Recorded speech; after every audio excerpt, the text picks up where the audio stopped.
尋秦記》小說裏邊嘅項少龍究竟有冇將佢現代嘅科技加入去秦代改良咗佢哋嘅兵器呢？答案係有嘅。項少龍以一個現代人嘅身份，將佢喺軍部嗰邊學翻嚟嘅鑄金同埋現代科技咧，加入咗去鑄煉場裏邊。佢改良咗個冶煉技術咧，令到當時秦代嘅兵器啊，例如劍咧，係可以長過其餘嗰6國咧嘅3寸嘅。佢哋咧務求快狠準，同我炒金一樣，快忍狠準。重點係以攻為守，着重於快靚正。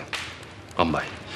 應該係快狠同埋準。另外啊，佢仲將咧烙呢個元素咧教埋當時佢喺烏家兵團裏邊嘅冶煉廠師傅，就鑄造咗一個參考東洋大刀嘅一個兵器，就改名咗叫百戰寶刀啦。秦王嬴政同埋呂不韋咧就見到佢呢把刀咁犀利咧，就將佢呢個技術同埋呢一個 idea 咧就加埋落去秦國嘅兵器裏邊，變咗咧秦國嘅騎兵咧全部清一色唔再用劍啦，用刀去劈敵人，令到其他戰國陸雄咧都好驚秦國嘅騎兵嘅。好啦，咁有一樣咧小說同埋電視劇咧係有近似嘅情節嘅，就係咧古天樂咧將佢喺以前喺特種部隊 G4 學翻嚟嘅戰術背心嘅技術啦，落山上山嘅游繩技術啦，同埋特種部隊夜間潛行嘅技術咧，都加晒落去當時秦國同埋烏家子弟兵裏邊嘅。最深刻嘅一幕咧，咪就係古天樂咧喺趙國同連晉要蹴谷踢波比賽嘅時候咧，咪扮斷腳跟住走咗去。其實咧佢就係要借助呢個不在場證據咧，就同烏家兵團咧就入去質子府度跟住救當時真嘅嬴政出嚟嘅。嗰個情節咧，佢就係着咗一啲特種部隊嘅戰術背心，但係咧以當時嘅技術應該係做唔到咁似現代嘅戰術背心嘅。咁小說裏邊咧，項少龍咧就係用咗秦國嘅盔甲咧，包咗一啲皮咧，令到佢當時嗰個